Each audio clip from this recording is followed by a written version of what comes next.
Я видел сон. Вам интересно, что за сон?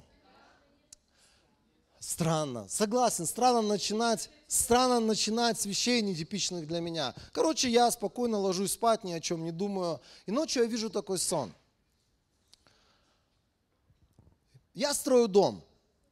Я строю какое-то здание, и я распланировал, где что будет находиться. Знаете, когда дело касается двух вещей, здания и любого транспортного средства, если ты сегодня находишься в каком-то служении, то это чаще всего, или даже если не находишься в каком-то служении, это чаще всего Бог говорит о каком-либо служении.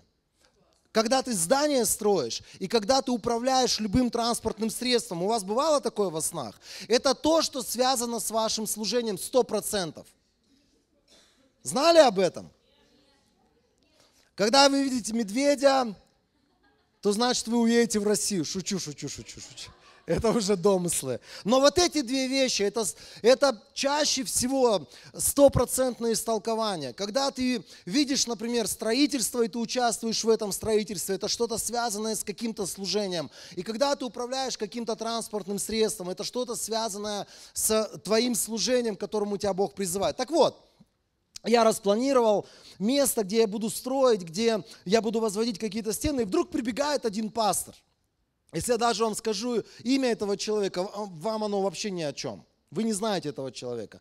Этот человек прибегает и говорит: Денис, есть схема, есть понимание того, как строить. И он начинает мне объяснять, что нужно просто поставить прежде всего деревянный каркас, что это очень быстро, сделать быстро деревянное перекрытие, поставить второй этаж, обшить все это гипсокартоном, обшить это все определенными панелями, заполнить это все утеплителем. И я понимаю, прикольно. И он мне объясняет сроки, момент. Там буквально несколько дней. По деньгам гораздо дешевле, чем вот бетон, кирпич, вот эта вся тягомотина. Что не нужно определенных сложностей, трудностей. Он мне объясняет. И знаете, прям во сне я отдаю себе четко отчет в определенных вещах. Что однажды я зарекся строить каркасные вещи. Что такое каркасные вещи? Когда ты подходишь, тук-тук, и оттуда: я ваш друг. Ты здесь шепотом какие-то вещи сказал, а там на кровлях уже про тебя рассказали, потому что никакой звукоизоляции. Я зарекся с этими вещами. Знаете, есть некоторые моменты, я во сне, как будто бы вот я человек, строитель, и я понимаю, что я уже построил какие-то дома, я сделал работу над ошибками, и я понимаю, никаких каркасов вообще. Что это не моя тема и это не мой путь. Я не собираюсь строить каркасное здание. Я хочу строить четко бетон, кирпич, все основательное, так, чтобы тук-тук и звук только сюда пришел. Понимаете, это у тебя прям во сне какие-то вещи. Ты сам себе отдаешь отчет, что была уже работа над ошибками. Мне уже не нужно деревянное перекрытие, только бетон и только основательное перекрытие, бетонная плита, ничего другого. То есть ты смотришь такой сон, ты знаете, вот просыпаешься, и ты понимаешь, что там во сне определенные люди тебе предлагали определенную модель, определенное движение, определенные схемы, и ты внутри своего сердца понимаешь, что это не наш путь, это не туда, куда Бог нас сегодня ведет. Может быть, кому-то надо строить каркасники, может быть, кому-то надо строить деревянные перекрытия, может быть, кто-то должен жить за гипсокартоновой стеной, за ватой и тому подобными вещами, но это не наш путь. Я внутри, знаете, вот ты внутри отображаешь, что вот этот человек, он хороший человек, он тоже что-то строит, он тоже что-то созидает, но то, что он делает, это не наше. Я утром просто просыпаюсь и понимаю, мне с этим человеком не по пути, мне с этим человеком не то, что не по пути, мы хорошие оба строители, но мы строим разные совершенно здания. И он то, что строит, оно востребовано, а то, что я строю, оно востребовано там, где оно. И каждый Богу даст отчет. Знаете, когда вот мы видим вот эти вот вещи, например, мы видим какие-то сновидения, мы внутри нашего сердца имеем какие-то переживания или какие-то впечатления, когда мы, к примеру, видим какие-то видения, когда мы закрываем глаза, мы начинаем молиться, и вдруг у нас перед глазами встает чей-то образ. Или, например, нам настойчиво, как будто какое-то место Писания в голову начинает залазить. Чаще всего таким образом проявляются дары знания. И мы сегодня поговорим об этих дарах. 3 дара, которые мы сегодня с вами рассмотрим, мы их скомпоновали. Мы из них сделали. Мы их квалифицировали под названием «Дары знания». Итак, сегодня мы будем говорить с вами о 3 очень важных дарах для церкви. Слово знания, слово мудрости и дар распознания духов. Давайте снова вернемся к Священному Писанию, и мы прочтем первое послание к Коринфянам, 12 главу, с 10 стиха. Ой, что же я говорю, 7 Сейчас. 7 стиха. Итак, 1 Коринфянам 12 глава, 7 стиха. У нас на стеночке есть. В каждом человеке. Так важно, когда мы читаем Писание, отмечать вот эти мелочи, почему-то о которых мы не размышляем и которые не остаются в нашей голове. Но вот здесь написано «в каждом человеке». В каждом — это в тебе и во мне. Не только в проповеднике, не только в человеке, который 20 лет верующий. Если ты сегодня Сын Божий, крещенный Святым Духом, Библия говорит в каждом, то есть в тебе Дух проявляется на благо общему делу. Еще очень важная ремарка, пока мы не стали дальше читать, когда мы читаем вот это вот слово «на благо общему делу», мы почему-то думаем, что дары Духа Святого, они проявляются только в служении. На самом деле дары Духа Святого, они проявляются в твоей повседневной жизни. Дело касательно финансов. Дух Святой хочет проявлять себя через дары. Он хочет говорить тебе, Он хочет наставлять и вести тебя туда, где Он бы тебя хотел благословить. Можешь с этим согласиться, на это аминь сказать? Когда дело касается исцеления, и ты вдруг взываешь к Богу и говоришь: Бог, ну что мне делать, куда мне идти, как мне себя вести, что мне совершать? И вдруг Дух Святой тебе начинает говорить какие-то слова о том, чтобы ты, например, перестал постоянно призывать болезни на себя. Ты еще, знаешь, вот утром некоторые просыпаются, еще ни одного слова не сказал, уже начинаешь. Ой, голова раскалывается, сегодня опять 40 градусов будет, сегодня я прям чувствую на своих костях давление пониженное, сегодня я чувствую на своих ушах давление повышенное. Еще ничего не произошло. И вот Дух Святой можете сказать: Денис, брателло, перестань с этого дня говорить негативные слова на свое здоровье. Это Дух Божий говорит. И это общее дело. Знаете, благо общему делу. Когда мы здесь исцеленные, когда Бог нас здесь благословляет, когда мы здесь можем свидетельствовать о невероятных свершениях Божьих в нашей жизни. Поэтому это все общее дело, на благо которому дары должны служить. Аминь. В словах одного Дух дает мудрость, в словах другого тот же Дух дает знание. Кому-то тем же Духом дается вера, кому-то дары исцелений тем же Духом. Одному чудодейственные силы, другому пророчество, третьему способность различать духов, иному даны разные языки, а кому-то способность толковать сказанное на этих языках. Все это действие одного и того же Духа, и этими дарами Он наделяет каждого по своему усмотрению. И 12, да, у нас стих есть еще? 11, значит, на этом мы остановились. Ну да. И здесь написано, 11 стих, все это действие одного и того же Духа, и этими дарами Он наделяет каждого по своему усмотрению. Мы встречались с разными людьми за это время, пока путешествовали среди наших драгоценных сестер и братьев. И мы встречались с такой категорией людей, которые говорили: слушай, но это же не может быть, чтобы вот все в церкви, чтобы вот каждый в церкви был одарен каким-то даром. Вот у одного может быть там какой-то набор даров, у другого может быть какой-то набор даров, а у третьего вообще может ничего не быть. Я хочу сказать даже больше. У каждого из нас не просто есть какой-то из даров. Внутри нас есть Дух Святой, производящий эти дары. И эти дары, они в тебе могут проявляться. То один, то другой, то третий, то четвертый, вплоть до 9 дара. Все могут проявляться в тебе. Все, что нам нужно сделать, это принять, что в каждом это может проявляться, и каждый из нас, мы достойны для того, чтобы эти дары, они двигались через нас. Потому что мы таким образом будем служить на благо общему делу. Можешь на это аминь сказать? Согласиться с этим? Хорошо. И вот здесь мы вычленим сегодня 3 дара, которые называются слово знания, слово мудрости и распознание духов. Эти дары называются дарами откровения. Конечно, в Библии нигде не написано о том, что это дары откровения, но мы их сгруппировали таким образом и назвали дарами откровения для нашего более лучшего понимания того, как дары действуют. Первый раз мы говорили о дарах говорения. Это то, что должно быть высказано, то, что должно быть сказано. Дары откровения – это то, что приходит сверхъестественным откровением. Это не дары подозрения, это не дары великой учености, это не дары мудрости блогеров, которых мы насмотрелись. Это сверхъестественные вещи, которые приходят от сверхъестественного Бога. Скажи со мной сверхъестественное.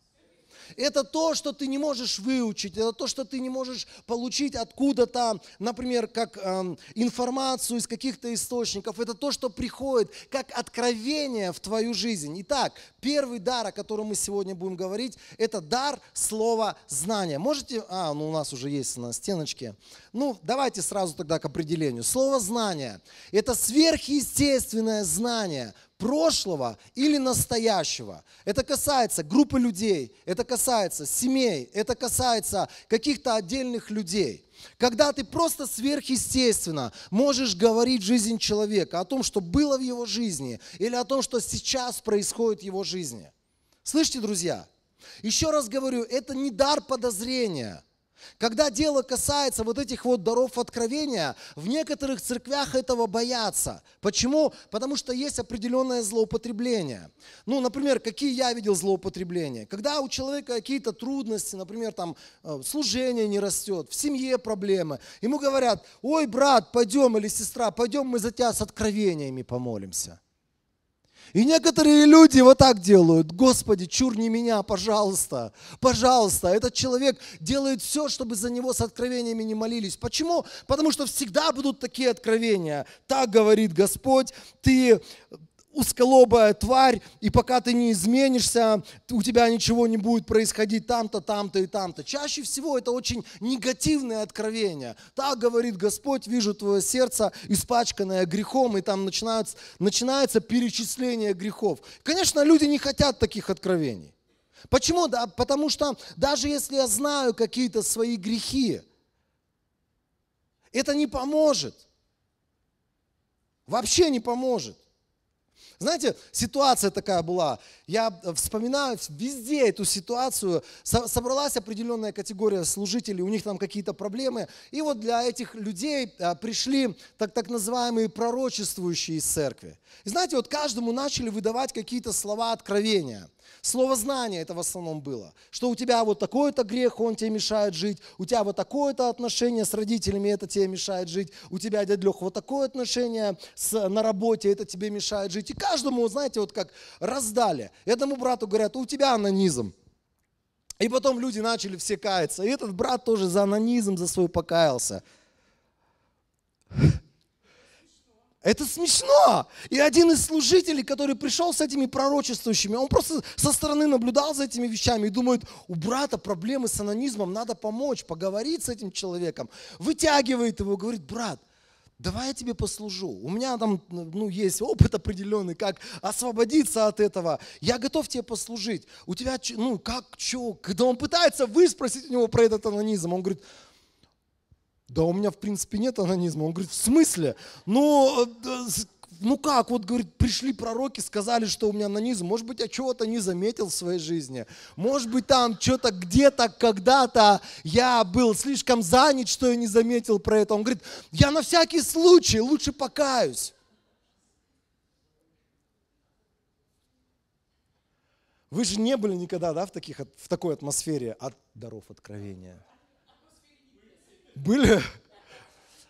Мы в разных атмосферах находились. Но вот бывает вот такая атмосфера, когда, знаете, это уже не дар откровения, а это дар подозрения. Ага, смотришь на человека и начинаешь предполагать, а чего у него там такое было в жизни, такое странное, за что бы ему сейчас стоило бы покаяться. На самом деле слово знание – это что-то другое. Слово знания – это когда ты служишь человеку в любви. И ты, например, хочешь человеку помочь в освобождении, к примеру, от каких-то определенных демонических сил над его жизнью. Или ты можешь служить ему в исцелении. И вдруг тебе Дух Святой говорит о том, почему или откуда та или иная проблема в его жизни.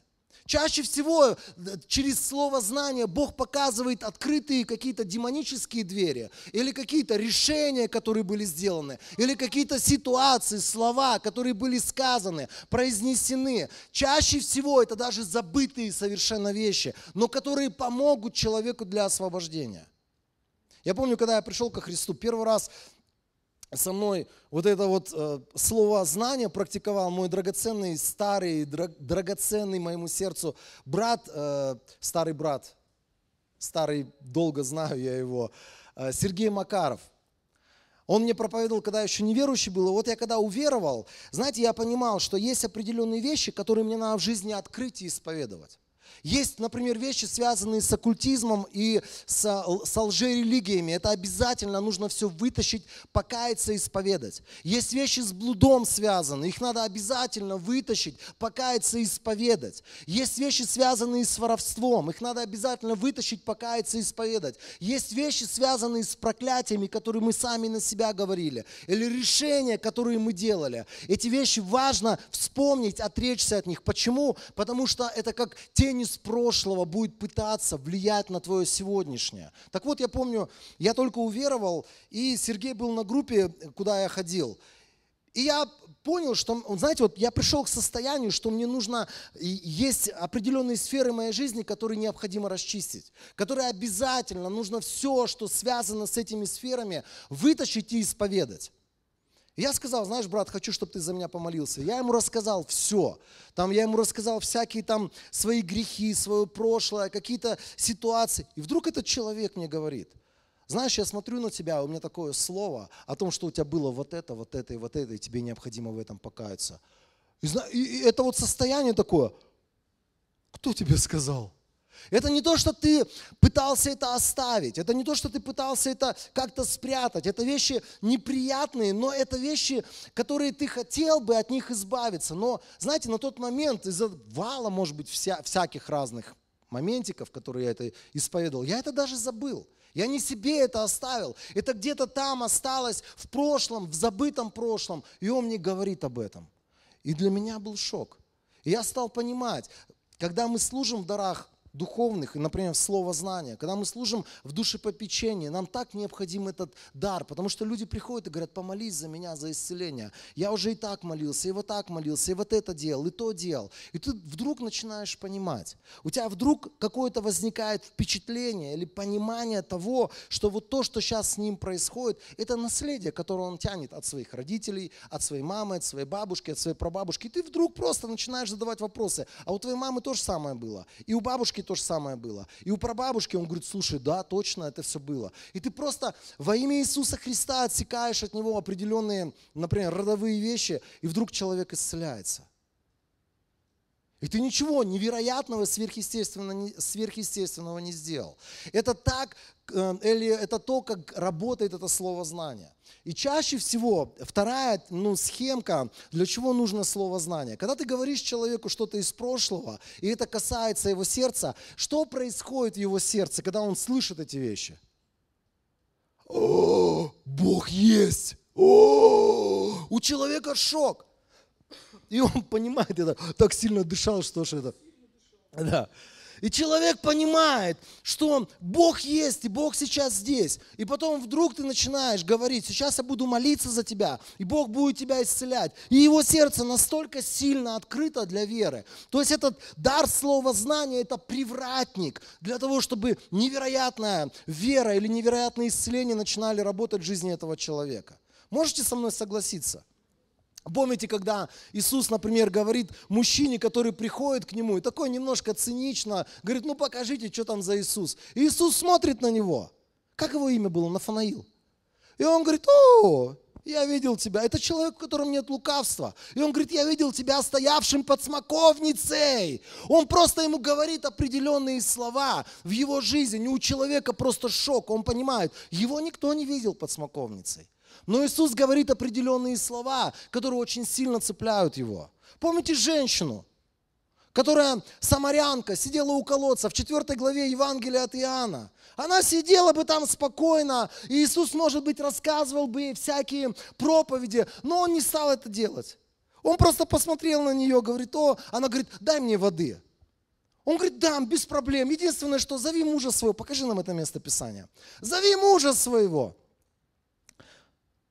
4 глава, 15-16 стих. И она вдруг говорит, у меня нет мужа. Иисус не растерялся, говорит, ты права, когда говоришь, что у тебя нет мужа. Ведь у тебя было 5 мужей, и тот, с кем ты сейчас живешь, не муж тебе. Это ты правду сказала. Господин, сказала женщина, я вижу, что ты пророк. Что произошло с той теткой? Кто помнит? Она побежала в свое селение, и она говорит, я нашла Спасителя, того, который знает про меня все. Слово знания – это как привратник, который открывает двери закрытых сердец, циничных сердец. Когда ты говоришь в сердце человека какие-то слова, 2-3 слова, и уходишь, и человек думает, откуда он это мог знать? И он начинает тебе там звонить, тебе писать, слушай, брат, давай встретимся, давай поговорим о том Боге, в которого ты веришь, потому что ты мне сказал такие слова, о которых ты не мог знать. Сколько раз было ситуаций, когда ты говоришь какому-то человеку какие-то слова, и человек тебя догоняет и говорит, ты откуда это знаешь? Я говорю, да ниоткуда я не знаю, это Дух Святой тебе говорит. И человек говорит, помолись за меня, потому что он начинает понимать, Дух Святой здесь, помазание Божье здесь, и сейчас Бог будет что-то делать. Чаще всего слово знание – это привратник для действия сверхъестественного исцеления, для действия какой-то веры невероятной. Да? Да? Вы же все в своей жизни, те, кто давно верующие, давно крещен Святым Духом, вы, наверное, сталкивались с подобными ситуациями, когда ты понимаешь, что Бог здесь. Знаете, вообще, служение некоторых евангелистов, оно в 20 веке оно было построено на такой схеме. Это были такие пророчествующие евангелисты. Когда он выходил проповедовать, у него было слово. И он мог, например, указать зал на какого-то человека и сказать, я знаю, что ты сейчас пришел сюда, а буквально за 2 часа до этого ты поругался с мамой со своей, и пока ты ехал сюда, тебя на велосипеде сбила машина. И человек просто в шоке, он думает, как этот человек может это знать. И потом он тебе говорит дальше, этот проповедник, к примеру, что у тебя сейчас в левом кармане там шортиков твоих лежит пачка, чего там, Кемала, нет? Наверное, уже нет таких сигарет. И вот, короче, лежит пачка сигарет, и там 2 сигаретки лежат. И человек понимает, что это никто не знал, он это прятал, он там длинную рубашку специально надел, чтобы в церкви его не хлопнули с сигаретками. И он говорит, нет, не может быть. И он понимает, только Бог такие вещи знал, и только Бог такие вещи мог сделать. И эти евангелисты чаще всего, они говорили, прямо сейчас Бог тебе говорит, что Он тебя исцеляет, и называет еще плюс ко всему Его болезни, о которых только Он и мама Его знали. И больше никто. Знаете, как классно, например, когда ты служишь в каком-нибудь собрании, и ты имеешь четкое понимание, что здесь есть в этом зале люди, которые страдают тем, другим, третьим или 15-м. И ты говоришь это слово, и человек понимает, что Бог знает о его болезни. И когда ты высвобождаешь силу Божию, его сердце уже открыто, потому что привратник под названием слова знание уже открыл сердце этого человека для веры, и человек исцеляется очень легко. Понятно, да, как действует слово знания? Слово мудрости – это такой интересный дар. Если мы его опишем на русском языке, это сверхъестественное знание будущего человека или группы людей. Или чаще, можно даже так сказать, это сверхъестественное понимание, что нужно делать, чтобы достичь определенного результата. То есть это сверхъестественное, невыдуманное, не взятое из книжек, какое-то божественное понимание или знание вещей, которые тебе необходимо сделать. Знаете, как я первый раз столкнулся с этим словом мудрости? Я не могу все слова знания, все слова мудрости вам перерассказать, потому что чаще всего это связано с какими-то людьми. Но если я говорю про себя, первый раз, когда я столкнулся, наверное, со словом мудрости, это когда я молился в комнате с несколькими студентами библейской школы. И вдруг я вижу такое, знаете, вот внутреннее ощущение или внутреннее видение. И я понимаю, стою я, проповедую на русском, я не был проповедник. Я не был вообще никто, я был просто полугодовалый христианин, который попал по какой-то странной причине в библейскую школу. И я проповедую Евангелие, я проповедую какое-то слово, а рядом со мной стоит моя жена, с которой я много лет уже живу, и она переводит меня на английский язык. Мы в какой-то англоязычной аудитории находимся. Я тебе говорил когда-нибудь про это? Да?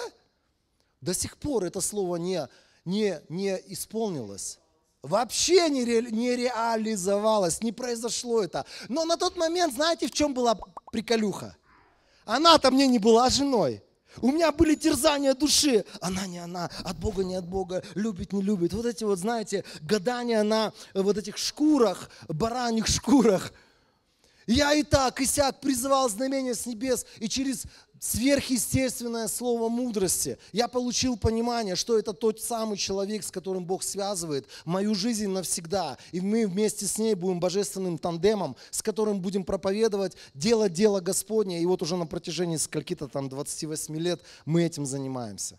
Но до сих пор не попали в англоязычную аудиторию. Да, слава Богу.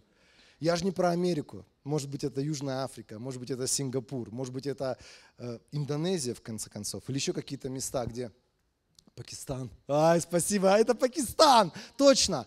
А знаете, еще один раз, когда я вообще был в шоке, как проявляется слово мудрости. Я помню, когда мы закончили библейскую школу, я чуть раньше, Алина чуть позже, закончили служение в библейской школе. Я уже в это время занимался служением в селах, я начал несколько разных сельских служений, там домашние группы, все росло, все двигалось. И вдруг директор библейской школы решил уехать. И он задает такой вопрос нам: а чем вы собираетесь заниматься после того, как вот я уеду, и вот, какое продолжение? И тут вдруг Алина говорит: мы уедем в Каракол, мы там начнем церковь. Я такой на нее, куда? Камон, женщина, я тут главный, я решаю, куда мы поедем. И мы там с ней, я пришел домой, говорю: ты что ты вперед батьки или там вперед паровоза куда-то скачешь? Какой Каракол? Не прошло и года. Встречай нас, Каракольчик. Я никогда в жизни до этого не был в этом городе. Никогда. В Караколе.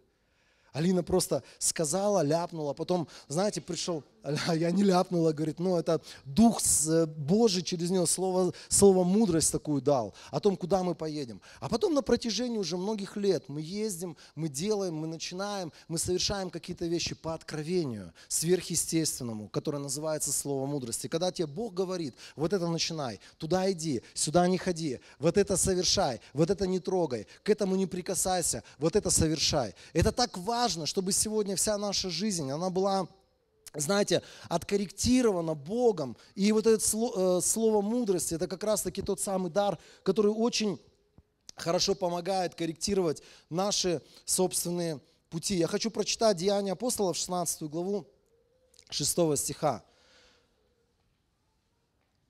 Деяния апостолов 6 стиха, там 5 стихов. Они проходили через Фригию, Галатийскую область, но Святой Дух не позволил им возвещать слово в провинции Азия. Это были Павел и его команда. Подойдя к границе с миссией, они собрались идти в Вифинию, но Дух Иисуса не позволил им. И они, пройдя миссию, пришли в Троаду.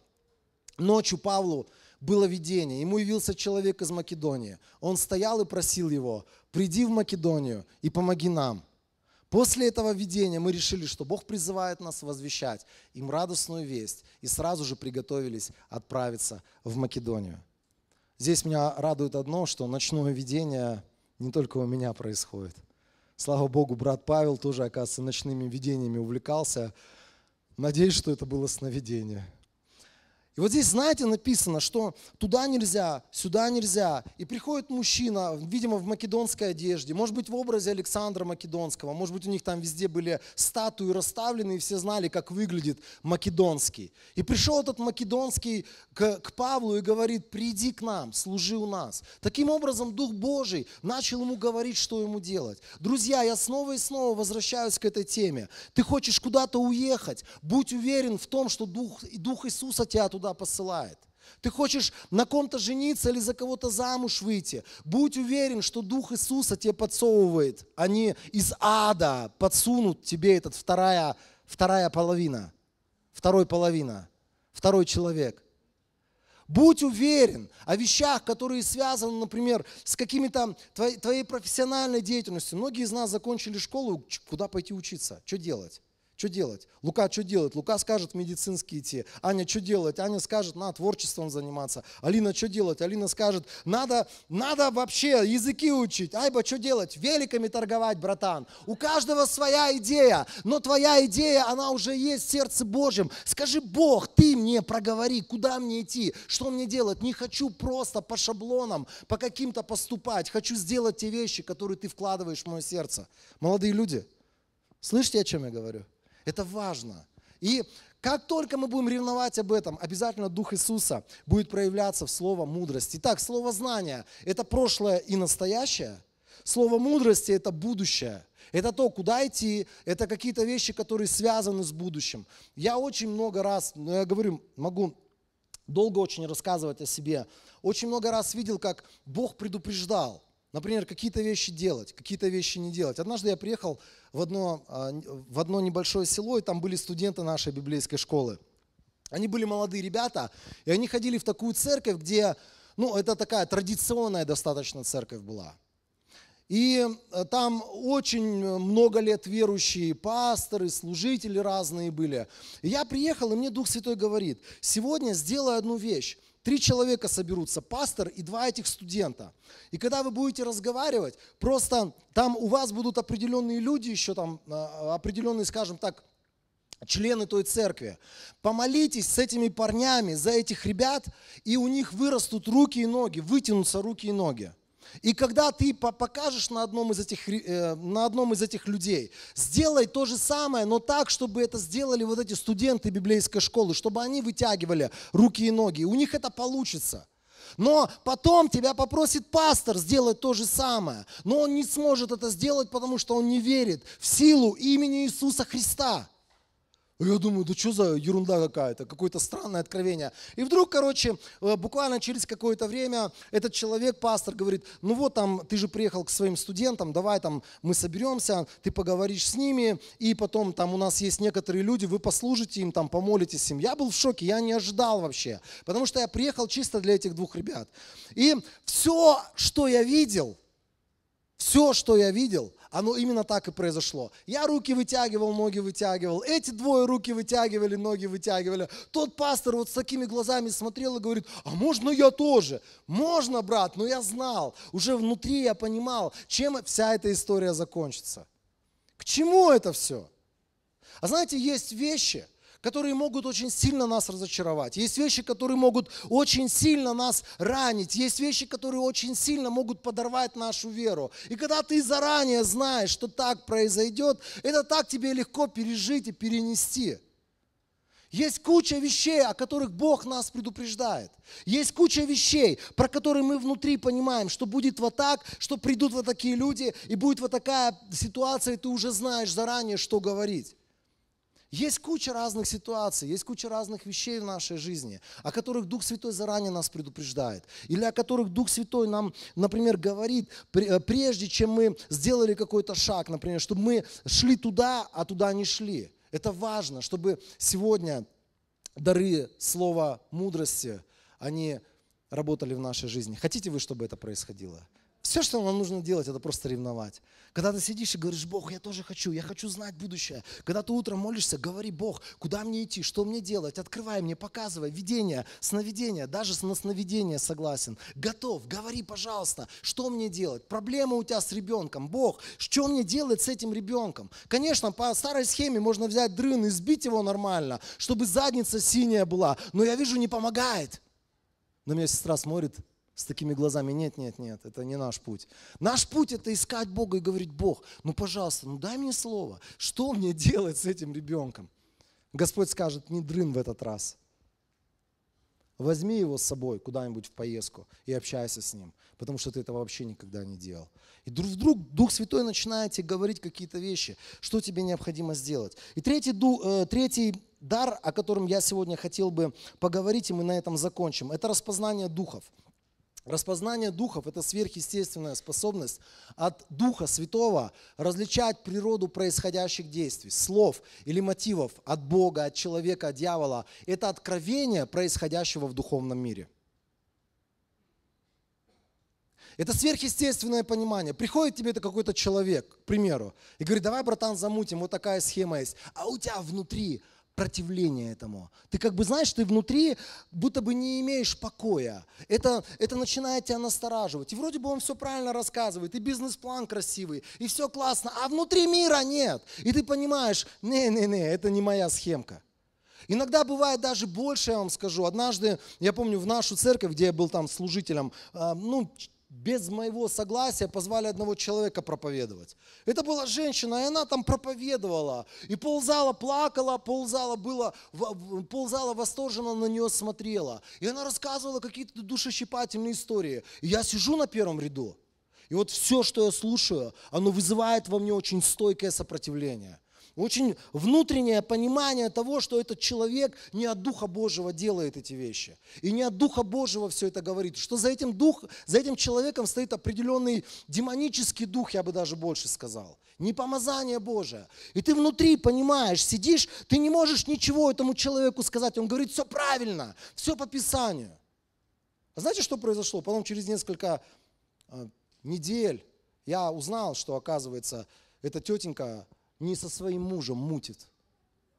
И там нет, знаете, там давным-давно потеряно какое-то божественное помазание. Там уже не помазание Божие работало. Работала просто схема. Мы научились какие-то вещи делать, мы можем какие-то вещи делать, а за этим помазание Божьего не стояло. Знаете еще, что бывает? Например, в собрании это важно тоже различать. Иногда проявления духовные происходят. Мы в Нальчике были, и там парень один начал во время поклонения всякие движения совершать. И ты внутри понимаешь, Дух Божий это делает, Дух Божий это производит. У тебя радость, у тебя понимание того, что за этим стоит какое-то божественное помазание, и Бог его коснулся. Но иногда на некоторых собраниях, то, как себя люди ведут, ты понимаешь: in the name of Jesus, go away from her. Не буду я. Из нее, короче, не получается, говорит. Ты сбила просто волну. Помните ситуация, которая с Павлом произошла? Тетенька, покажи нам это место Писания. Это 16 глава, та же самая. Тетенька ходит за Павлом и за апостолами и говорит: ребята, верьте этим парням. Они говорят вам путь к спасению. Они показывают вам, каким образом нужно жить или как нужно жить. Помните эту историю? Однажды, когда мы шли к месту молитвы, по дороге нам повстречалась некая рабыня, одержимая духом змеем. Предсказаниями она приносила большой доход своим хозяевам. Но Павел же про это не знал. Дальше. Рабыня шла за Павлом и за нами и кричала: эти люди, слуги Всевышнего Бога, они возвещают вам путь спасения. Хорошие слова она говорила, хорошие. Можно сказать, она была промоутер Павла, их команды. И она делала это изо дня в день. И когда Павлу все это надоело: ах, Павел хитрец старый, он что-то знал заранее. Ему надоело это однажды. То есть он сразу знал, что не Дух Божий за этим стоит. И он, Библия говорит, он обернулся и сказал Духу: во имя Иисуса Христа я повелеваю тебе, выйди из нее. В тот же момент Дух ее покинул. Вау! Он понимал вещи, которые никто не видел физическими глазами. Он видел духовные вещи, которые стояли за этой женщиной. Когда, знаете, вот, когда мы служим людям, к примеру, в освобождении, или когда мы служим в определенном душепопечении людям, иногда бывает, молишься за человека, и в нем начинают определенные бесы проявляться. Это не хорошо, не плохо, так бывает просто. Конечно, в некоторых деноминациях вообще они не верят, что в верующих могут быть бесы. Если бесы в ком-то проявятся, значит, это нерожденный свыше человек. Но на самом деле, когда служишь в местах, где очень много оккультизма, где очень много смерти, где очень много разных вещей происходит, чаще всего верующие, они могут годами быть верующими, но не свободными от определенных вещей из прошлого. Так вот, Я помню, когда мы молились, первые наши были экспириенсы, такие опыт, когда мы выгоняли бесов из людей. Были моменты непонимания того, как правильно делать. Я помню, мы за одного парня стали молиться, и в нем что-то стало проявляться. Его там колбасит, и ты не знаешь, за что молиться. И начинаешь по такой схемке: бес, как твое имя, кто ты? И он начинает, за здорово живешь. Как в одном месте нам сказали, там, беса спрашивали, как твое имя, там, Серега я, там, этот брат восстал. Нет, а здесь все было по-духовному. Бес, как твое имя? Он там, дух, там, чародейство. Мы, во имя Иисуса, дух чародейства, вон из него. А потом вдруг дальше, что-то опять проявляется. Дух, как твое имя? Там еще какой-нибудь дух, еще. Мы там 10-15 демонов разных из него выгнали. И тут, короче, ничего не меняется. Знаете, вот уже полчаса, 40 минут мы орем, он мучается. Там вот такая вот вакханалия духовная происходит. И вдруг я понимаю, что, короче, мы уже по второму кругу одних и тех же демонов выгоняем. И опять там дух, как твое имя? Там, дух там чародейства снова. Я думаю, сорямба, подожди, стопы, это же было уже. И потом ты начинаешь понимать, что все это время какая-то мерзость, сидящая в нем, она все это время играла в игру надурите Дениса и этих странных верующих, у которых нет даров. Сейчас мы вообще так не молимся за людей. Если вдруг в ком-то что-то проявляется, ты внутри начинаешь понимать, или у тебя внутри работает распознание. Мне нравится с моей женой молиться в такой ситуации за людей. Либо она, либо я, мы говорим какие-то вещи, и внутри ты понимаешь, амен, амен. Да, так и есть, да, жена от Бога.